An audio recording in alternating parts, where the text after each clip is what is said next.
Welcome back. I'm Emily Chang. For months, Google has been teasing the arrival of Google Glass. Well, wait no longer. Those who forked over $1,500 and were selected for the Glass Explorer program. Our John Ehrlichman, and senior West Coast correspondent, is standing by with one such developer. John? Emily, Det Anson runs a company called Brick Simple. He made the trip to New York City over the weekend to pick up his Google Glass, and he joins me now from Philadelphia, sporting the new hardware. There it is. Det, welcome back to the show. You picked these up in New York at a loft in Chelsea. Walk us through that experience. We're going to show some pictures as you received your Google Glass. Yeah, John, there's really a lot at stake with the launch of Glass, and you can tell from the whole buyer experience that Google wants to make this work right. I characterize it as much like going into a car dealership with a luxury car.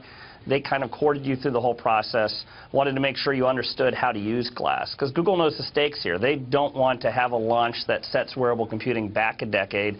They want a launch that really advances the technology. And I think if you look at comparable examples, look what happened with the Apple Newton, which was far ahead of anything at the time. The launch wasn't successful. Clearly what Google's trying to do is they're going for more of an iPhone-like launch of a revolutionary product that excites developers and users. Well, to that point, it feels like Google is taking a page out of the Apple playbook. Did it feel like that same experience that everybody gets excited about when they line up at the Apple stores when there's a new product that hits store shelves?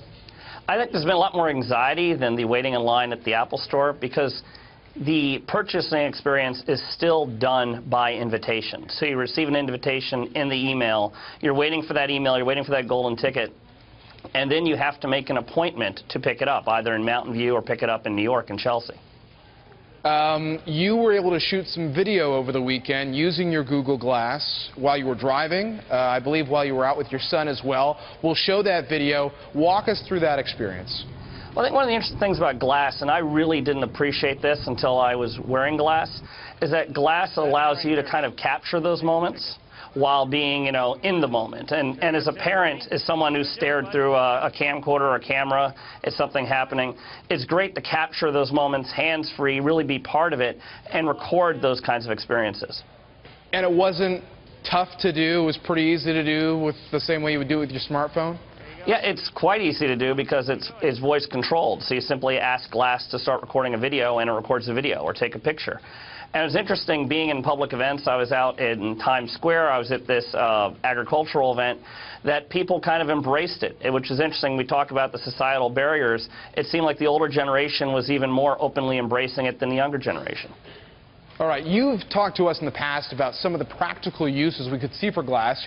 You build mobile apps for a bunch of different companies, and you've talked about EMTs and SWAT teams possibly seeing this as a reality. We heard Marc Andreessen, the well-known venture capitalist, talking to Willow Bay about that. Now that you've got your hands on them, are you seeing those possibilities even more? Oh, absolutely. I mean, we picked it up on both myself and one of my team members. We each got a pair. We picked them up on Saturday, and we're writing code on Sunday. I mean, part of Glass is understanding the experience, that this is something completely new. And I think if you look at Andreessen's experience when he launched the Netscape Navigator, he talked about an internet that took, 5–10 years to fully materialize. Glass is that same kind of new opportunity, a new platform to be explored. All right, so people seem comfortable with people wearing Google Glass in Times Square. What about your neighbors, in Pennsylvania? Everybody cool with it? They were really cool with it. What was interesting is I think for the older generations, you're promised jetpacks, you're promised space travel, and there really hasn't been any of those kind of radical leaps. And when you see a computer that you can wear on your face, like glasses, that's something that just kind of resonates, that it really is 2013, and technology is advancing in whole new ways. And that's interesting because they're really excited about it. And I didn't get any really negative feedback. I got the feedback that everyone wanted to wear it.